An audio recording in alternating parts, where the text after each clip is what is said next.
Start कर दीजिए ma'am कोई। Okay sir.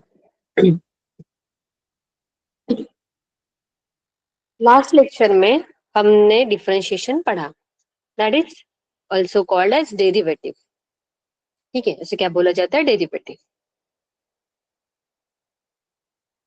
बेसिक मैथमेटिक्स हमने स्टार्ट किया था, उसमें हमने डेरिवेशन देख लिया था। अभी हमें क्या देखना है? इंटीग्रेशन देखना है। क्या देखना है? इंटीग्रेशन। इंटीग्रेशन मतलब क्या होता है? देखो, it is called as anti derivative. क्या बोला जाता है? Anti derivative. मतलब डेरिवेशन का या फिर डिफरेंशिएशन का अपोजिट इज नथिंग बट क्या होता है? इंटीग्रेशन। जिस तरीके से डिफरेंशिएशन के फॉर्मूले हमने देखे थे, ठीक है, उसी हिसाब से हमें इंटीग्रेशन के फॉर्मूले देख रहे हैं। पहले तो इंटीग्रेशन जो है दो टाइप का होता है। एक होता है डेफाइनाइट इंटीग्रेशन और दूसरा क्या है? Indefinite integration. What is mean by definite integration?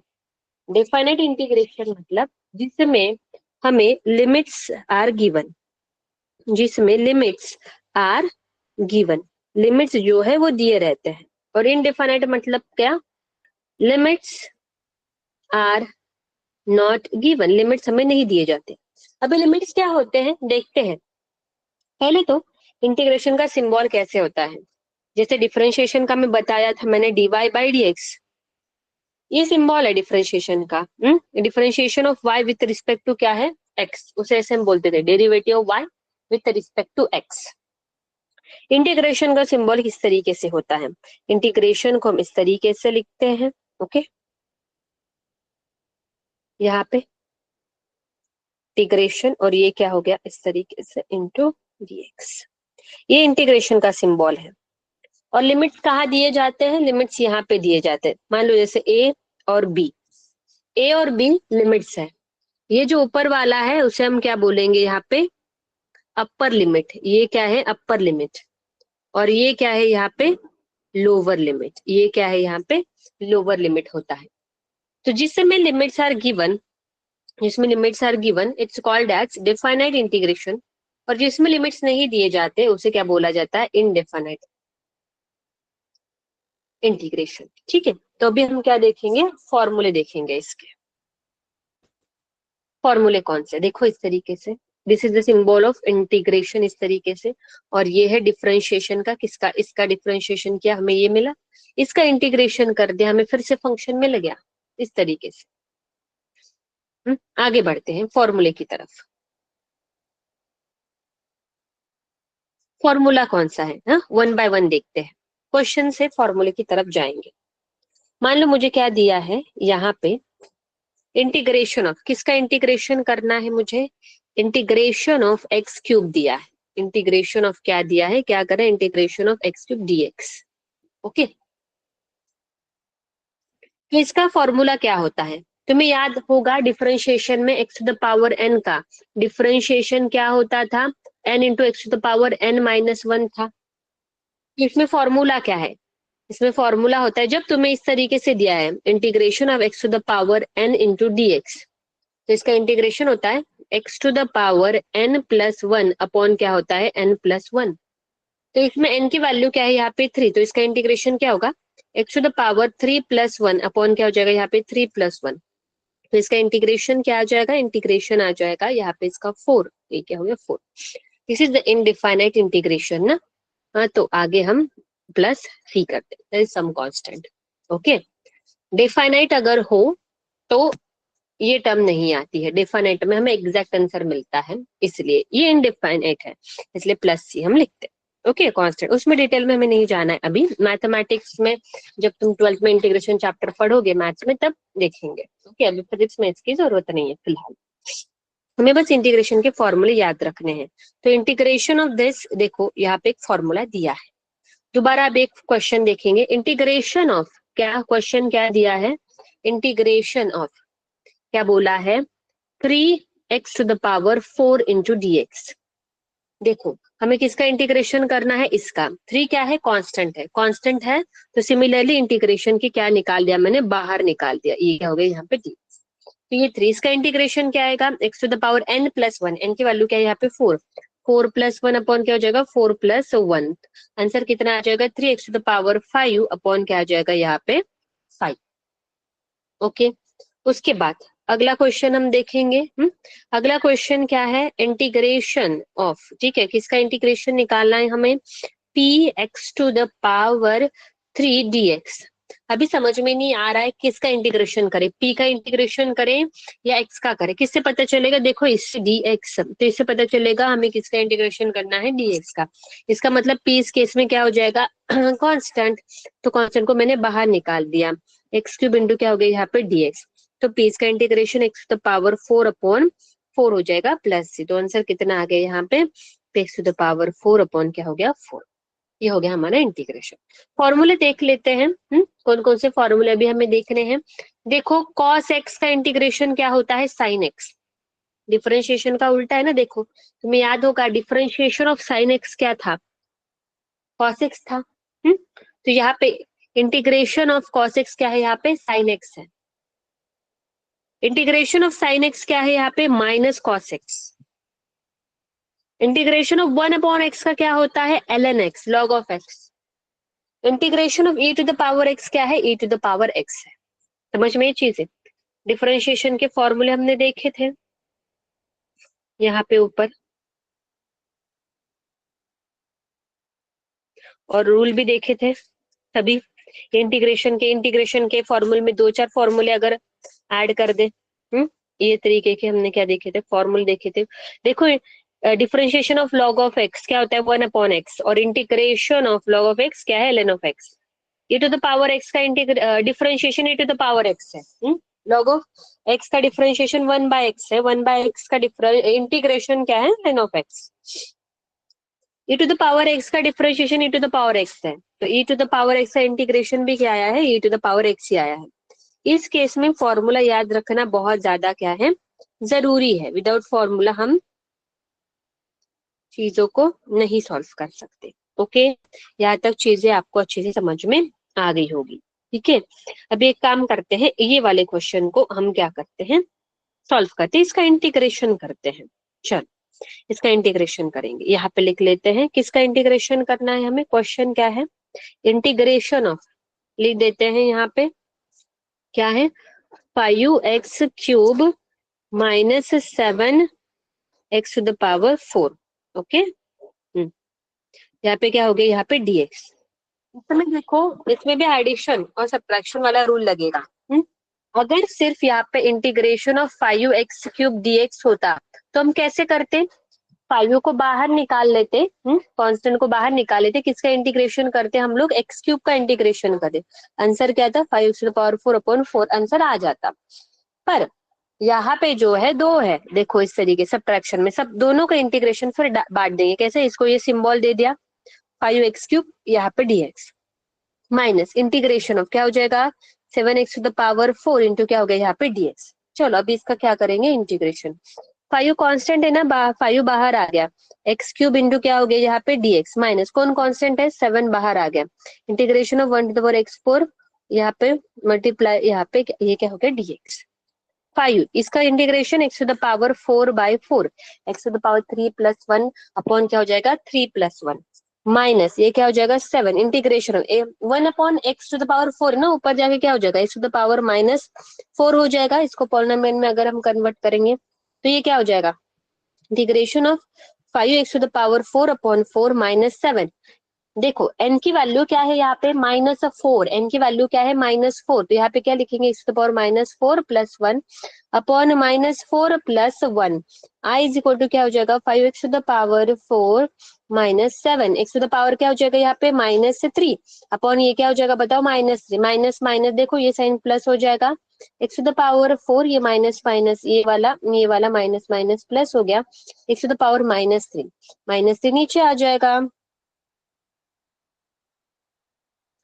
ये हो गया हमारा 7, ये क्या हो गया यहाँ पे 3, तो आंसर क्या आ जाएगा 5x टू द पावर 4 ये प्लस 7, 3x क्या हो गया यहाँ पे क्यूब हो गया।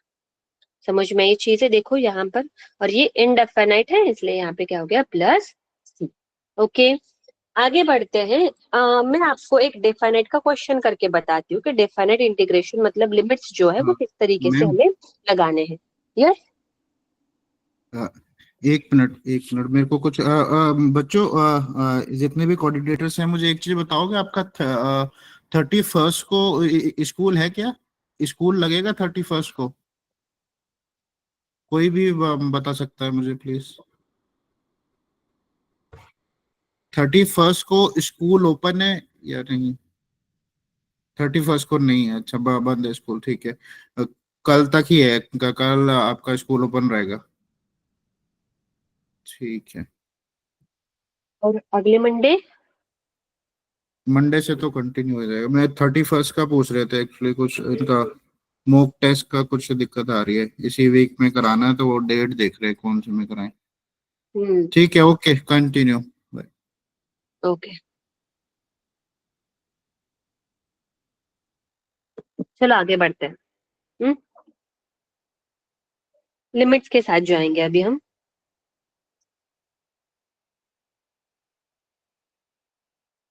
देखो, क्वेश्चन क्या है। Integration of x to the power into dx, और यहाँ पे लिमिट्स डाल दिए। लिमिट्स कौन सा, पहले लोअर लिमिट है 1 और अपर लिमिट क्या है यहाँ पे 2 है। कुछ नहीं करना है, जो इस तरीके से फॉर्मूला उसी हिसाब से जाएंगे। इसका इंटीग्रेशन क्या होगा, x to the power 2+1 upon क्या हो जाएगा 2+1।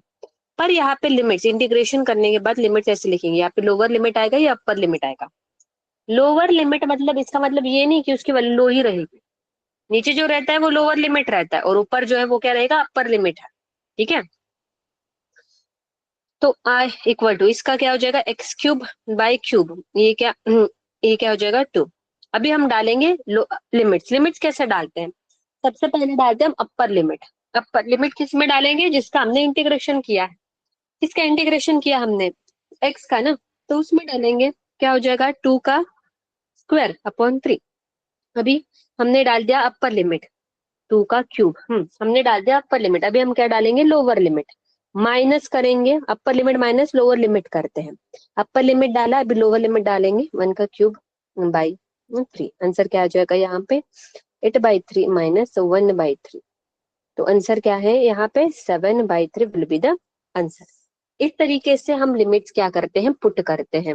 अपर लिमिट माइनस क्या करते हैं यहाँ पे, इस तरीके से लोअर लिमिट, इस तरीके से क्या होता है हमारा इंटीग्रेशन। ओके। आपको इंटीग्रेशन और डिफरेंशिएशन बहुत अच्छे से समझ में आ गया होगा, क्योंकि इंटीग्रेशन डिफरेंशिएशन जो है, जो अभी हम अगला चैप्टर स्टार्ट करेंगे ना, रेक्टिलिनियर मोशन। रेक्टिलिनियर मोशन जब हम स्टार्ट करेंगे, then there is a topic integration differentiation, तो हर जगह हमें लगता ही है, बट स्पेसिफिकली अभी हम अगले चैप्टर की बात कर रहे हैं। तो उसमें जहां हम वेरिएबल एक्सेलरेशन पढ़ेंगे, उस वक्त हमें इंटीग्रेशन और डिफरेंशिएशन की बहुत ज्यादा जरूरत होती है, तब हमें आना चाहिए। It's a parts of mathematics, पर वो हमें फिर इसमें लगता है, तो जितना लगता है उस हिसाब से हमने अभी पढ़ लिया है। हमें फॉर्मूले याद होने चाहिए। बेसिकली मोस्ट इंपोर्टेंट फॉर्मूला कौन सा है, x to the power n का ही वो वाला फॉर्मूला ज्यादा से ज्यादा हमें लगता है। ओके, आगे बढ़ते हैं चैप्टर की तरफ। रेक्टिलिनियर मोशन जो है, ये चैप्टर आज हम क्या करते हैं, अभी स्टार्ट करते हैं। ठीक है।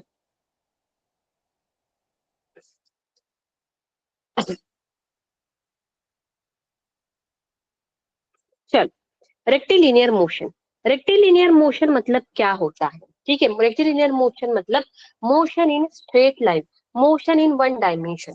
अभी what is mean by motion in one dimension, motion in two dimension, motion in three dimension, आपने सुना होगा है ना। इसके बारे में थोड़ा देखते हैं। मोशन इन वन डायमेंशन का मतलब क्या होता है, ठीक है। जैसे कोऑर्डिनेट एक्सिस आप सभी को पता है, this is x axis, this is y axis, और दिस इज क्या है यहाँ पे जेड एक्सिस। मान लो तीनों एक दूसरे को क्या होता है, परपेंडिकुलर होते हैं। ओके, तीनों जो है वो एक दूसरे को क्या होते हैं, परपेंडिकुलर होते हैं। 1 मिनट है, 1 मिनट।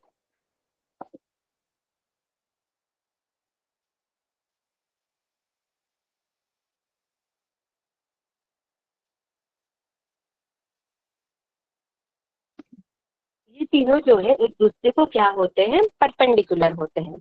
तो मान लो मेरे पास इस तरीके से कोई एक कार है, और ये जो कार है वो इस डायरेक्शन में मतलब एक्स के अराउंड क्या करे, मूव हो रही। पहले यहाँ थी 0, फिर 5 मीटर, फिर 10 मीटर, फिर 15 मीटर उसने कवर किया, ऐसे सीधी सीधी सीधी सीधी जा रही है। तो यहाँ पे सिर्फ एक ही कोऑर्डिनेट चेंज हो रहा है ना। हाँ, इसलिए इसे क्या बोला जाता है, वन डायमेंशनल मोशन। और you can say motion in straight line, कि भाई तीनों में से सिर्फ एक ही कोऑर्डिनेट चेंज हो रहा है, इसलिए उसे क्या बोला जाता है, one dimensional motion, that is rectilinear motion. Now what is two dimensional motion? Two dimensional motion मतलब रोलर कोस्टर की बात करते हैं। देखो रोलर कोस्टर इस तरीके से है। हाँ, यहाँ पे कोई एक कार्ट है, देखो एक कार्ट ऐसे ऐसे आगे बढ़ रहा है। ये कार्ट जैसे जैसे आगे बढ़ रहा है ना, तो क्या हो रहा है, देखो उसका एक्स कोऑर्डिनेट भी चेंज हो रहा है साइमल्टेनियसली वाई। जब वो यहाँ पे तब एक्स इतना है, वाई इतना है। जब वहां पे तब एक्स इतना है, वाई इतना है। जैसे जैसे आगे बढ़ रहा है एक्स और वाई दोनों चेंज हो रहे हैं। What is two dimension motion? Simultaneously दो कोऑर्डिनेट्स जो है, दो कोऑर्डिनेट एक्सिस क्या हो रहे हैं, चेंज हो रहे हैं। और what is three dimensional motion? कि मोशन इस तरीके से हो रही है कि साइमल्टेनियसली तीनों कोऑर्डिनेट्स जो है वो क्या हो रहे हैं, चेंज हो रहे हैं, that is three dimension motion. मतलब मान लो कोई एक हनी बी है और ऐसे ऐसे ऐसे ऐसे कोई भी स्पेस में घूम रही है, तो that is randomly, that is three dimensional motion. हमें सिलेबस में थ्री डायमेंशनल मोशन नहीं है, हमें सिलेबस में वन डायमेंशनल मोशन है और टू डायमेंशनल मोशन है। तो वन डायमेंशनल मोशन मतलब motion in straight line, that is the, उसे क्या बोला जाता है, रेक्टिलिनियर मोशन। और दूसरा टू डायमेंशन मोशन हमें देखना है। टू डायमेंशन मोशन में दो मोशन देखनी है। पहले तो कौन सी देखेंगे हम लोग, प्रोजेक्टाइल मोशन देखेंगे, और उसके बाद हम कौन सी मोशन देखेंगे, यहाँ पे सर्कुलर मोशन देखेंगे। ठीक है, now let's start the rectilinear motion. Okay, कोई लिखने की जरूरत नहीं है, पूरी चीजें मैं आपको समझाऊंगी। आपके साथ पीडीएफ जो है उसकी ड्राइव आपको मिलती है ना, मैं नोट, तो पीडीएफ जो है आप अच्छे से देख लेना। ओके, चलो आगे बढ़ते हैं। सबसे पहले क्या देखेंगे, पोजीशन, डिस्प्लेसमेंट और वेलोसिटी के बारे में देखेंगे। हाँ, उसके पहले देखेंगे रेफरेंस पॉइंट और फ्रेम ऑफ रेफरेंस। ठीक है, रेफरेंस पॉइंट का मतलब है, रेफरेंस पॉइंट मतलब कहाँ से हम चीजों को क्या कर रहे हैं, ऑब्जर्व कर रहे हैं, दैट इज कॉल्ड एज क्या है, रेफरेंस पॉइंट। और फ्रेम ऑफ रेफरेंस मतलब कहाँ पे बैठ के हम चीजों को ऑब्जर्व कर रहे हैं, that is the frame of reference. Okay, जैसे मानो अभी एक चीज हमेशा याद में रखो, ध्यान में रखो, कि जो भी कुछ ऑब्जर्वर है, एक तो दो चीजें होती है, एक होता है ऑब्जर्वर और दूसरा क्या होता है यहाँ पे ऑब्जेक्ट। ठीक है, अगर हम ट्रेन में बैठे हैं और ट्रेन में बैठे बैठे ट्रेन के बाहर जो ट्री है उसको ऑब्जर्व कर रहे हैं, तो इस केस में जो मेरा ट्री है वो ऑब्जेक्ट हो गया, और मैं जो हूँ, मैं कौन हूँ, यहाँ पे ऑब्जर्वर हूँ। हमेशा ये चीज याद रखो कि ऑब्जर्वर हमेशा खुद को कैसे मानता है, स्टेशनरी ही मानता है। हाँ, मानता है, अगर वो है या नहीं है उससे कोई लेना देना नहीं है। पर जो ऑब्जर्व करता है वो हमेशा खुद को स्टेशनरी मान के ही चलता है, भले वो चल रहा हो, मूव कर रहा हो, दौड़ रहा हो, उड़ रहा हो, कुछ भी कर रहा हो, फिर भी वो खुद को क्या मानेगा, स्टेशनरी ही मानेगा। जैसे मान लो अगर मैं ट्रेन में बैठी हूँ और ट्रेन चल रही है, ओके, और मेरे ट्रेन के बाहर क्या है, ट्री है, ट्री देख रहा है, तो मैं क्या बोलती हूँ, अरे ट्री पीछे गया। पर ट्री पीछे जाता है क्या, नहीं, हम आगे जाते हैं, हम आगे जा रहे, ट्री तो वही का वही है, हम आगे जाते हैं, हमें महसूस होता है कि ट्री पीछे जा रहा है, पर हम ऐसे नहीं बोलते, अरे देखो पेड़ तो पीछे जा रहे हैं। हाँ, क्यों, ऐसा क्यों होता है, क्योंकि हम खुद कौन है, ऑब्जर्वर, और ऑब्जर्वर हमेशा दिमाग में लेके चलता है मैं तो स्टेशनरी हूँ। हाँ, अगर मेरे आजू बाजू ही की चीजें मूव होगी, मैं मूव नहीं होगा। समझ में आई चीजें? ये चीजें हमेशा समझ के हमें चलनी है। ओके, जैसे so rectilinear motion in straight line. Okay, देखो, what is mean by motion and what is mean by rest condition. दो कंडीशन अभी हमें देखनी है, रेस्ट कंडीशन और मोशन कंडीशन।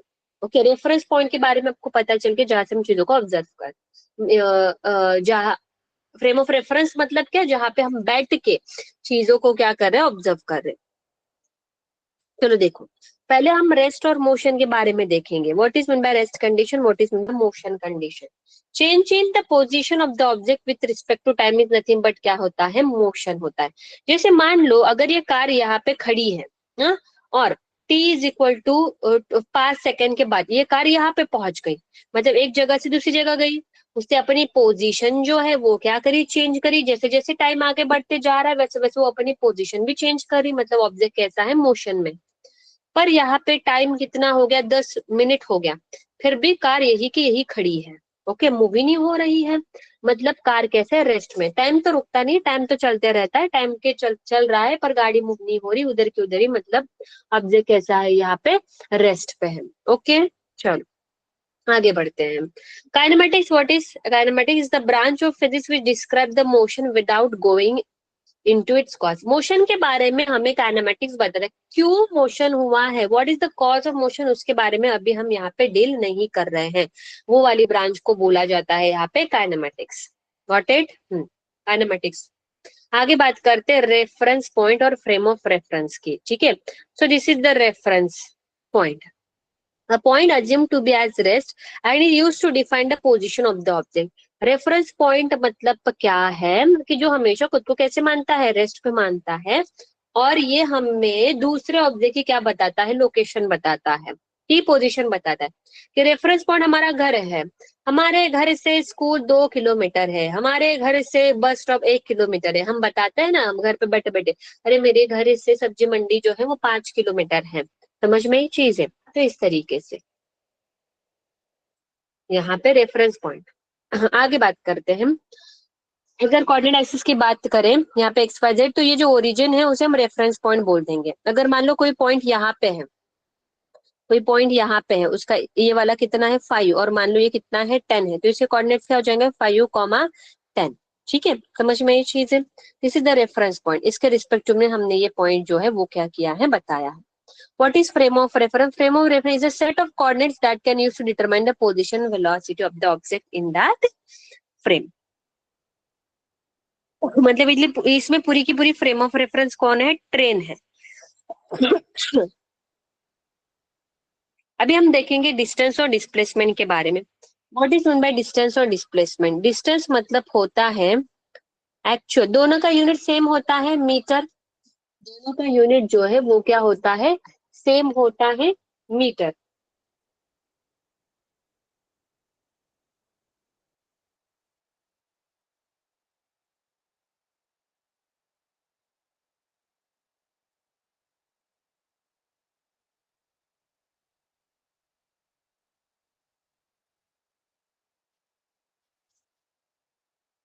दोनों का यूनिट सेम है यहाँ पे मीटर। और डिस्टेंस मतलब क्या होता है, डिस्टेंस होता है एक्चुअल पाथ ट्रेवल्ड। डिस्टेंस क्या होता है यहाँ पे, एक्चुअल पाथ। डिस्प्लेसमेंट क्या होता है, shortest between, displacement is the shortest distance between initial and final point. या फिर हम ऐसे भी बोल सकते हैं कि displacement is the straight distance between initial and final point. Okay, यहाँ तक चीजों को समझो अभी। डिस्टेंस, डिस्टेंस जो है वो एक स्केलर क्वांटिटी है, और वेक्टर डिस्प्लेसमेंट जो है वो कौन सी क्वांटिटी, वेक्टर। आप लोगों ने सीखा होगा, हमने स्केलर वेक्टर बारे में तो अभी तो नहीं पढ़ा है, पर आपको आइडिया तो होगा ही। What is mean by scalar physical quantity, जिसको रिप्रेजेंट करने के लिए जस्ट किसकी जरूरत होती है, मैग्नीट्यूड की जरूरत होती है।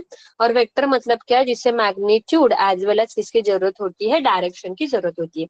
डिस्टेंस को समझते हैं, डिस्टेंस मतलब एक्चुअल पाथ ट्रैवल, जिस रास्ते से हम जा रहे हैं उस रास्ते को नापते नापते जाओ, जितना डिस्टेंस आएगा, जितना लेंथ आएगा, दैट इज नथिंग बट होता है distance.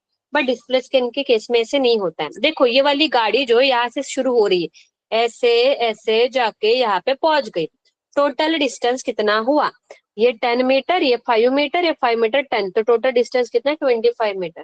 What is displacement? It is the shortest distance between initial and final. तो इनिशियल पॉइंट कौन सा है, ये है इनिशियल पॉइंट, और कार अगर यहाँ पे पहुंच गई है तो ये कौन सा पॉइंट है, फाइनल पॉइंट। तो इनिशियल और फाइनल पॉइंट के बीच में डिस्टेंस कितना है, एक्चुअली कितना है, 5 मीटर। तो या फिर हम बोलते हैं straight distance between initial and final point. तो इस केस में डिस्प्लेसमेंट जो है, डिस्प्लेसमेंट क्या हो जाएगी यहाँ पे, 5 मीटर। और डिस्प्लेसमेंट की डायरेक्शन कैसी रहती है, डिस्प्लेसमेंट की direction is given from initial to final. कैसे दिया जाता है, इनिशियल टू फाइनल, मतलब डिस्प्लेसमेंट की डायरेक्शन होगी इस तरीके से। समझ में, कितनी वेक्टर क्वांटिटी है। आप लोगों को डिस्टेंस और डिस्प्लेसमेंट समझ में आ गया क्या? ऑल स्टूडेंट रिएक्ट करो, चलो जल्दी फटाफट। Yes Talwara school, good.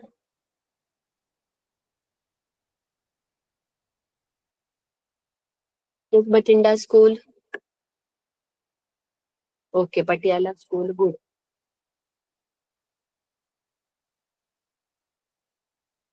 चलो आगे बढ़ते। Yes, Reena Arora, Pooja Kaur, yes. चलो आगे बढ़ते हैं। डिस्प्लेसमेंट डायरेक्शन, अगर डिस्प्लेसमेंट इस डायरेक्शन में हो रही तो उसको हम पॉजिटिव लेंगे, अगर डिस्प्लेसमेंट लेफ्ट की तरफ हो रही तो उसे क्या लेंगे, नेगेटिव लेंगे। This is sine convention, okay, nothing else. देखो, कार है, कार ए से कैसे गई बी, उसके बाद बी से कैसे गई सी, तो डिस्टेंस ट्रैवल कितना हुआ, डिस्टेंस ट्रैवल कितना हुआ होगा, distance travel is equal to 10 + 4, कितना हो गया यहाँ पे 14। पर बात करते हैं डिस्प्लेसमेंट की, बात करते हैं डिस्प्लेसमेंट की, कितना गया वो डिस्प्लेसमेंट, हाँ डिस्प्लेसमेंट हुआ है 10। ए से लेके बी तक जब गया तब डिस्प्लेसमेंट हुआ है 10, और बी से लेके सी तक लेफ्ट की तरफ आई ना, इसलिए डिस्प्लेसमेंट क्या लेंगे यहाँ पे -4। तो टोटल डिस्प्लेसमेंट कितना हो गया, 10 - 4 इक्वल टू क्या हो गया यहाँ पे 6। इस तरीके से निकालते हैं। तरीका क्या है, डिस्प्लेसमेंट कैसे निकालते हैं हम, राइट की तरफ जा रहे हैं पॉजिटिव ले लो, लेफ्ट की तरफ नेगेटिव ले लो, ऐड कर लो, आंसर आ जाएगा। या फिर थोड़ा लॉजिकल भी समझ सकते हैं कि बस ये इनिशियल है और फाइनल पॉइंट ये है, तो ये 10 है और ये 4 है, तो ये वाला डिस्टेंस कितना आ जाएगा 6। डिस्प्लेसमेंट कितनी हो गई यहाँ पे 6 हो गई। अगले क्वेश्चन की तरफ हम बढ़ते हैं। A player is running on the boundary of a circular ground of a diameter 50 centimetre, diameter कितना है उसका 50 centimetre. Determine hits displacement and distance travel,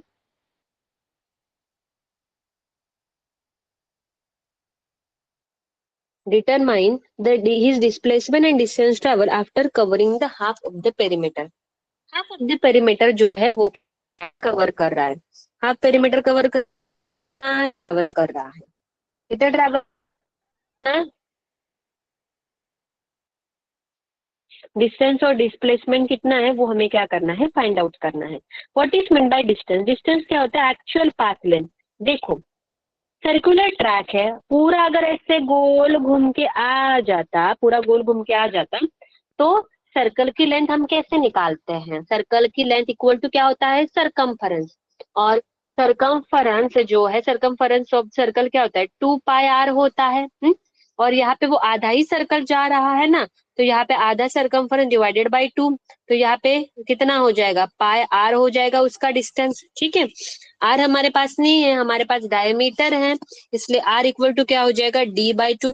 यहाँ पे मैंने वैल्यू डाल दी पाई 50/2, तो डिस्टेंस कितना आ गया 25 पाई। आगे बढ़ते हैं।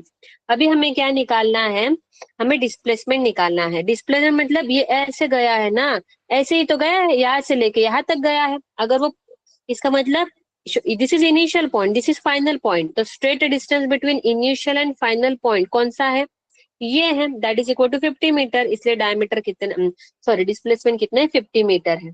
अगर ये गोल घूम जाता, ये ऐसे पूरा घूमता, तो इसमें डिस्टेंस कितना, पूरा का पूरा 2πr आ जाता। पर डिस्प्लेसमेंट जो है वो क्या हो जाता है 0, बिकॉज जहाँ से शुरू किया वहां पे वापस आया है। ओके, समझ गए होंगे आप लोग, कोई दिक्कत यहाँ तक, चलो आगे बढ़ते हैं। अभी हम देखेंगे स्पीड के बारे में। स्पीड क्या होता है, speed is equal to distance travel per unit time. ठीक है, हाँ, speed is equal to distance upon time, it is the scalar quantity, उसका यूनिट होता है मीटर पर सेकंड। और डायमेंशन तो हमने निकालना सीखा ही है, डिस्टेंस l⁻1 टाइम t⁻1 क्या आ जाएगा, l⁻1 m⁻0 t⁻⁻1। तो वेलोसिटी इज डिस्टेंस अपॉन क्या होती है, टाइम। हाँ, आगे छोड़, व्हाट वेलोसिटी मतलब क्या होता है, changing position per unit time. मतलब velocity is equal to displacement upon time होती है, दोनों में फर्क समझो। हाँ, स्पीड इक्वल टू क्या होता है, स्पीड दोनों सेम नहीं होते हैं, speed is equal to distance upon time होता है। और वेलोसिटी क्या होती है, वेलोसिटी इज इक्वल टू होती है डिस्प्लेसमेंट अपॉन क्या होता है यहाँ पे time. Velocity is a vector quantity, it has both magnitude and direction, unit भी उसका मीटर पर सेकंड, ये उसका क्या हो गया यहाँ पे डायमेंशन। बात करते हैं एवरेज स्पीड और एवरेज वेलोसिटी। एवरेज स्पीड का फॉर्मूला होता है total distance travel upon total time taken और टोटल डिस्प्लेसमेंट। एवरेज वेलोसिटी मतलब total displacement upon total time, that is equal to this much. समझ में आ गई चीजें आप लोगों को? ओके, आगे बढ़ते हैं। चलो, ये वाला एक क्वेश्चन है। इस क्वेश्चन में क्या बोला है, एक कार है, ठीक है। ये कार कितना डिस्टेंस कवर करे, 10 मीटर, और उसे टाइम कितना लग रहा है, 4 सेकेंड। तो स्पीड बता, एवरेज स्पीड को टोटल डिस्टेंस कितना कवर करिए, 10, कितने सेकेंड में, 4। तो आंसर कितना आ गया, 2.5। अभी निकालते हैं वेलोसिटी। देखो, this is straight line motion ना, this is straight line motion. क्या हो गया संदीप?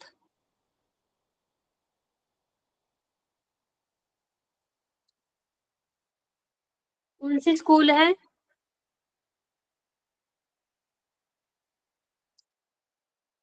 हाँ, ओके।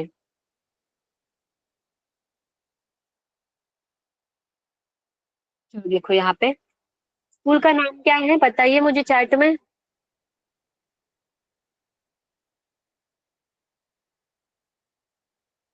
संदीप।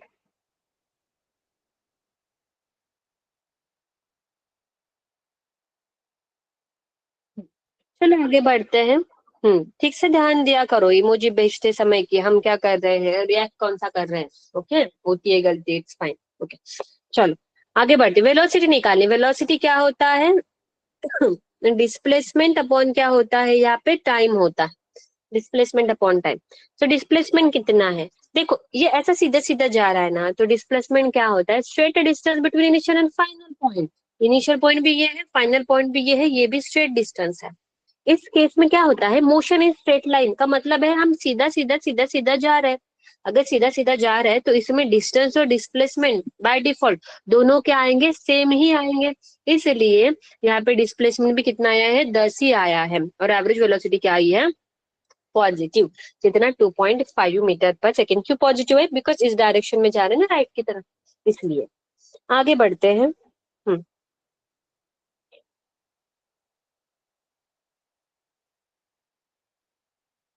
चलो, अगला क्वेश्चन हमें देखना है। अगले क्वेश्चन में क्या बोला है, जैसे मान लो, ये मान लो यहाँ पे हम कैसे हैं, ए पॉइंट पे हैं और यहाँ पे बी पॉइंट है।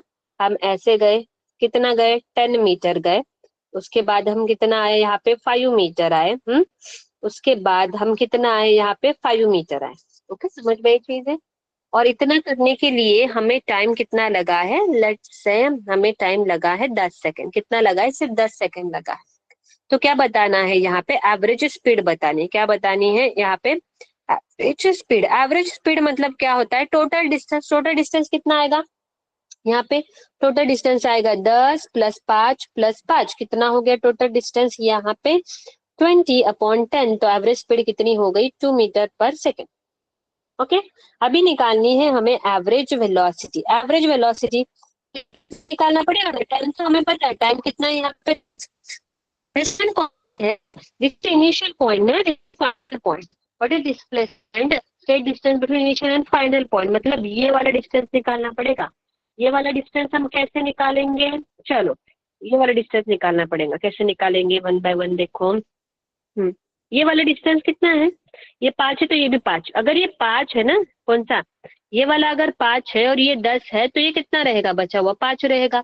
तो इसमें पाइथागोरस लगा के ये वाला डिस्टेंस निकाल सकते हैं। कैसे निकालेंगे, √5² + 5² इक्वल टू क्या हो जाएगा, 2 टाइम्स ऑफ क्या हो गया, 5²। 5 बाहर आ गया, 5√2 हो गया। तो डिस्प्लेसमेंट कितना आ गया यहाँ पे, 5√2। तो आंसर कितना आ गया यहाँ पे, √2 बाय क्या हो गया यहाँ पे, 2√2। √2 से मल्टीप्लाई कर सकते हो, √2 और √2 से मल्टीप्लाई, या फिर ऐसे रहने दिया तो भी चलेगा, √2। तो ये कर दो 1.41 वैल्यू डाल के, डिवाइडेड बाय क्या कर दो, इस पे 2 कर दो। आंसर कितना आ जाएगा, 0.707 मीटर पर सेकेंड। ये क्या आ जाएगी हमारी यहाँ पे, वेलोसिटी आ जाएगी। समझ में आई चीजें?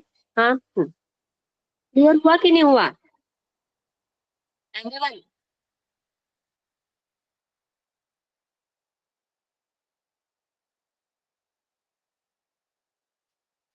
ओके पूजा, बाकी लोग,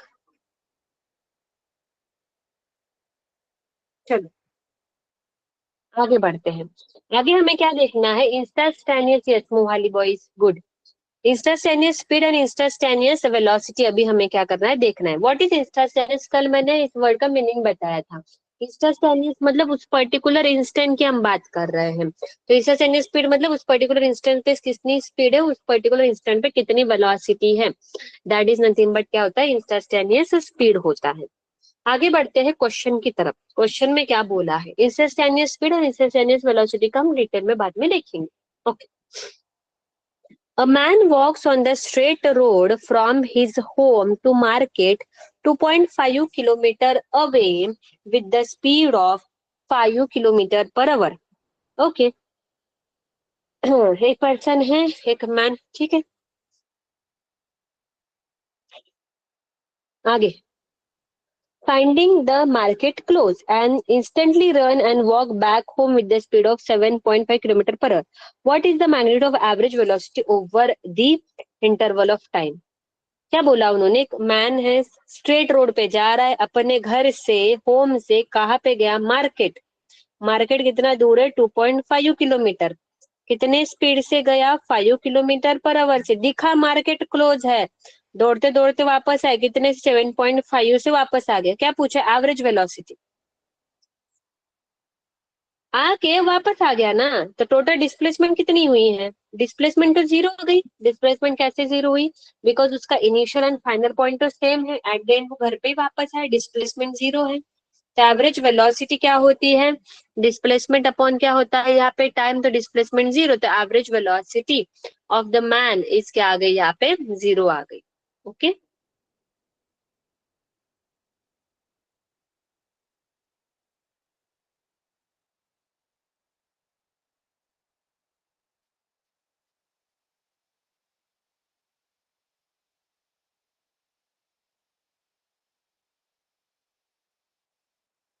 चलो, अगला, अगले इसमें देखते हैं। पूरा फोकस यहाँ पे क्वेश्चन के तरफ करो।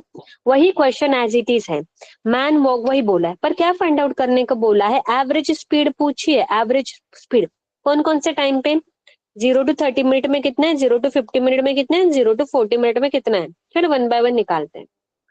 पहले जब वो होम, घर पे था, घर से ये हो गया हमारा मार्केट, कितना डिस्टेंस है, 2.5 किलोमीटर।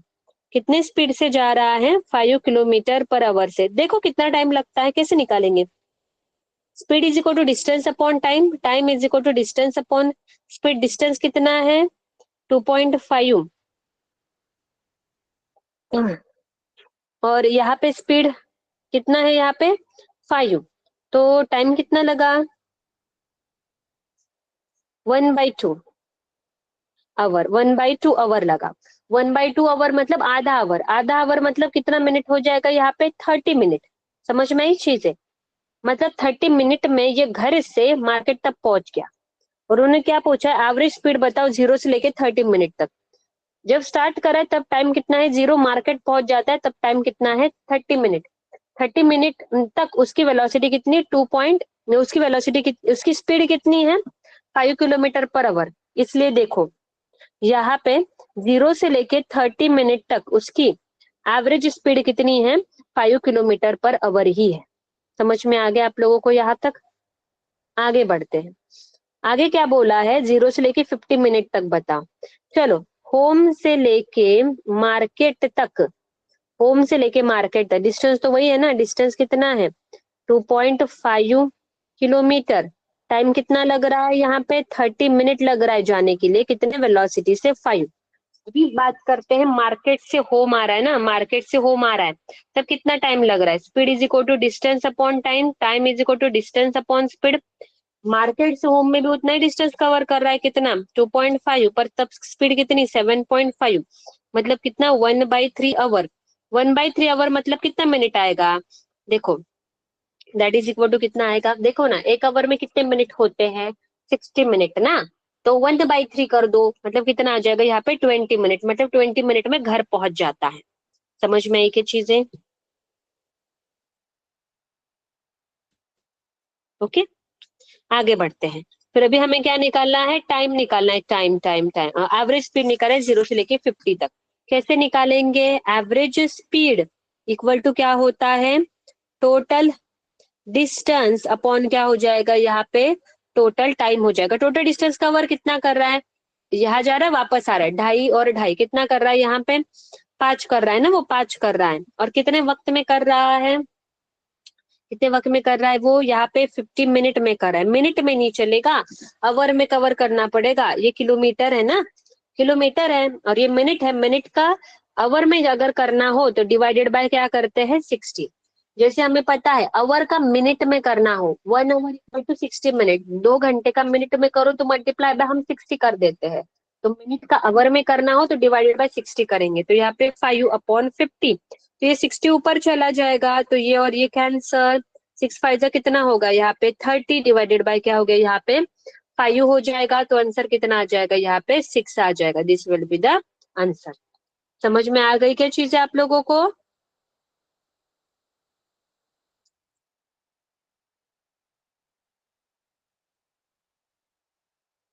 All clear student? ये क्वेश्चन समझ में आया कि नहीं आया, ऑनेस्टली बताओ मुझे। अच्छा क्वेश्चन था, सब चीजें क्लियर हो गई यहाँ पे, ओके ना?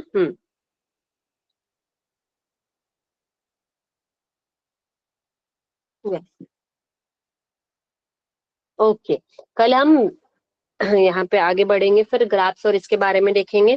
ठीक है, नोट्स में शेयर कर दीजिए आपके साथ। Okay, thank you.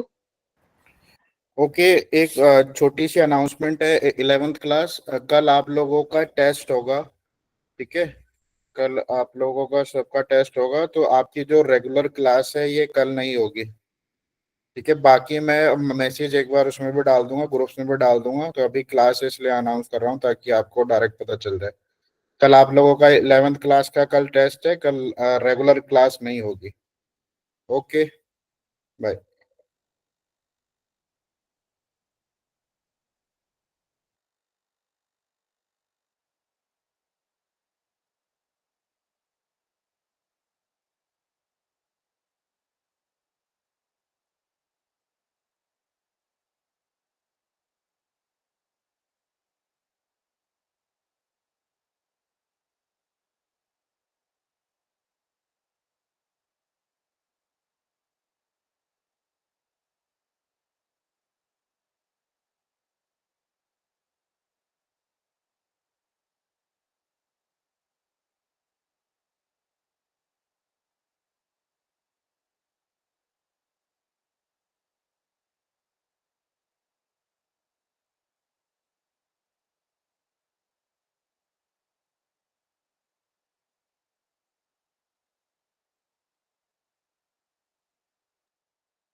ਕੁੜੀਆਂ ਨੇ ਤੁਹਾਡੇ ਝੋਨੇ